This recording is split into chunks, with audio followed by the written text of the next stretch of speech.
when I was 14, now I should tell you, this sort of story could happen in the North, but I think it happens much more frequently in the South. When I was 14, my sister had a party to which all of the eligible young people were invited. All except me. I was invited for only 10 minutes. They wanted me to play the part of a bear in a little skit they were putting on.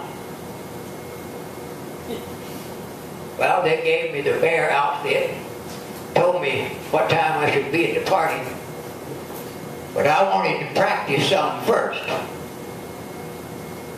So I took my little colored friend Sandy, and he and I went across the street to this big two-story house that we thought was deserted. We didn't know that some of the other young people had chosen that as a dressing room. Well, Sandy and I entered a large room upstairs, laughing and talking, and we found out later that gave a couple of half-dressed young ladies a chance to hide behind the screen. Well, like I say, I didn't know they were there. I was eager to practice as a bear. I wanted to do a really good job. So I could get more jobs, get a good reputation as a bear, and then get more jobs as a bear. So I pulled off my clothes, stripped down to the skin, and started practicing acting like a bear. I lumbered back and forth with my imaginary snout swinging from side to side. I pranced and capered and snarled. I did everything a bear could do. And some things that no bear with any self-respect ever would do.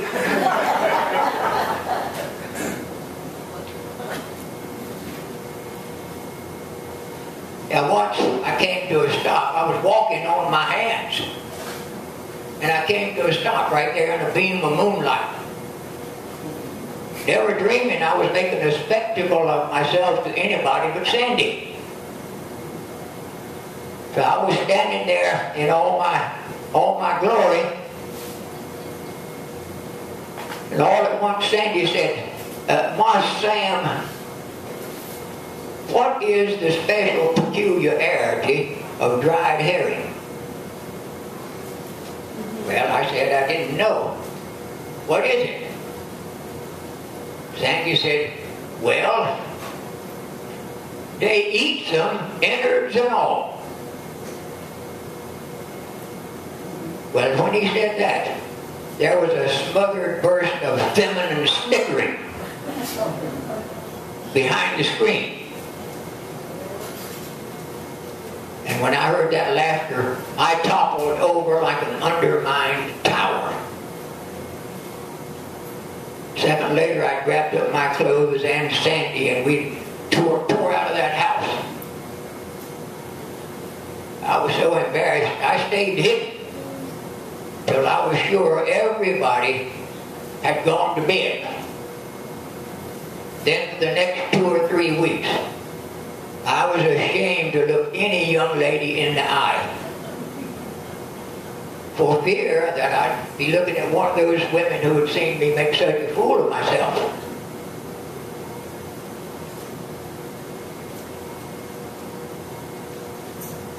Well, it was such a small village that I was probably meeting the 2 girls every day or so without realizing it.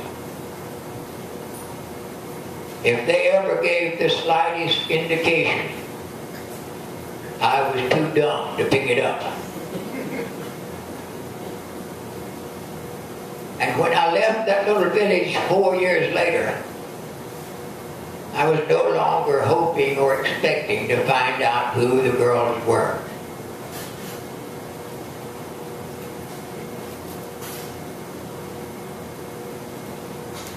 Now, the prettiest girl in the village at that time was a young woman whom I will call Mary Wilson,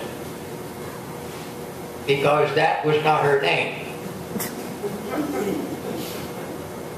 She was older than I. She was 20. Peach blooming and exquisite, gracious and lovely in character, and I stood in awe of her.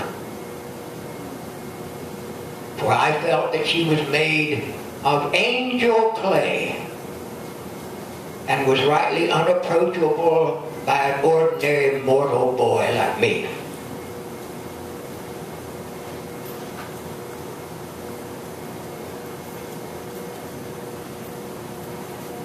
Well, the scene shifts suddenly now to Calcutta, India, nearly 50 years later. I was there on a lecture tour. And as fate, or possibly Providence, would have it, Mary Wilson was staying at the same hotel I was. So we got together, sat down and talked.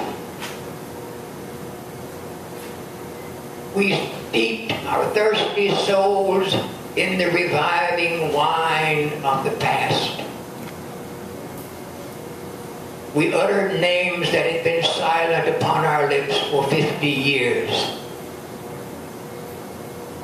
We unburied our dead, the playmates of our youth, and caressed them with our speech.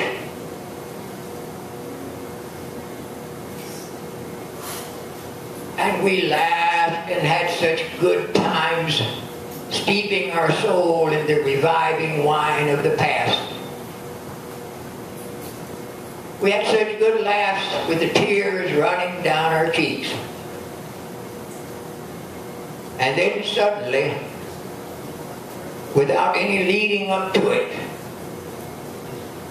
Mary said, "Sam, what's the special peculiarity of dried herring?"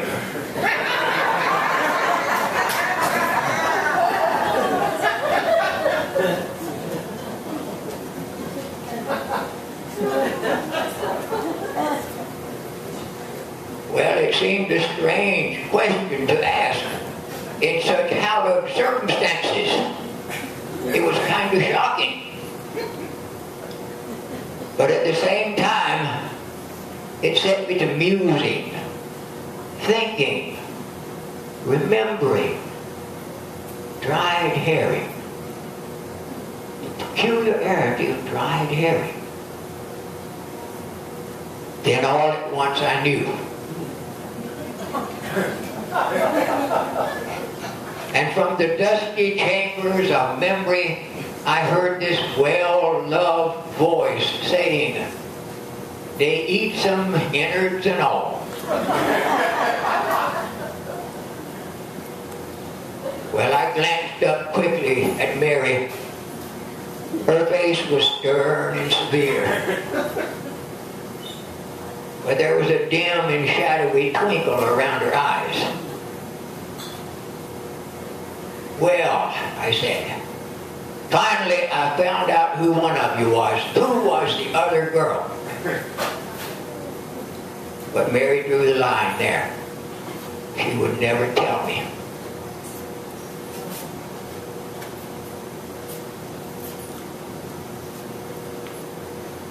Now, I want to close with this one thing that means a lot to me and hope it will to you.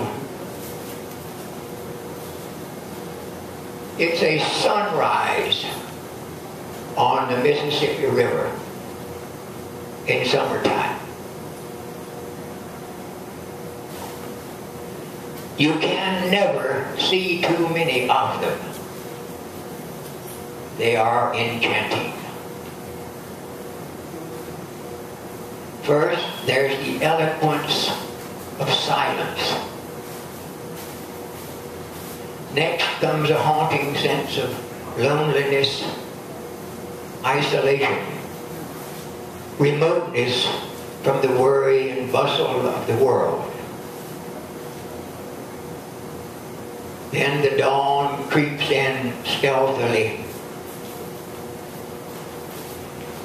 The solid walls of black forest soften to gray, and vast stretches of the river open up and reveal themselves. The water is glass smooth and gives off spectral little wreaths of white mist. There is not the faintest breath of wind, nor stir of leaf. The tranquility is profound and infinitely satisfying. Then a bird pipes up. Another one joins in. And soon this piping builds to a jubilant riot of melody. You see none of these birds. You simply move through an atmosphere of song which seems to sing itself. Then the sun gets up a little more, and you have one of the fairest and softest pictures imaginable. You have the intense green of the massed and crowded foliage nearby. And you see it paling from shade to shade in front of you.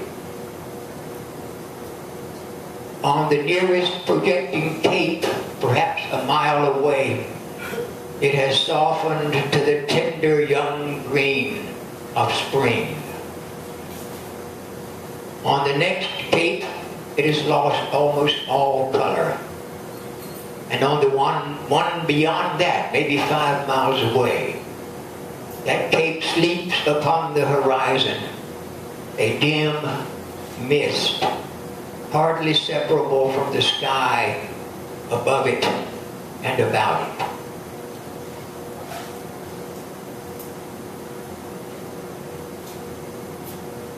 And all this stretch of river is a mirror. And you have the shadowy reflections of the foliage, the projecting capes, and the receding shores all pictured in it. Now that is all beautiful, soft and rich and beautiful. But then when the sun gets well up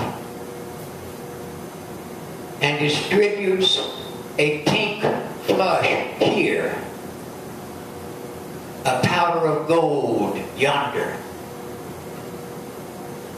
and a purple haze where it will yield the best effect, you will grant that you have seen something worth remembering. Good night and sweet dreams.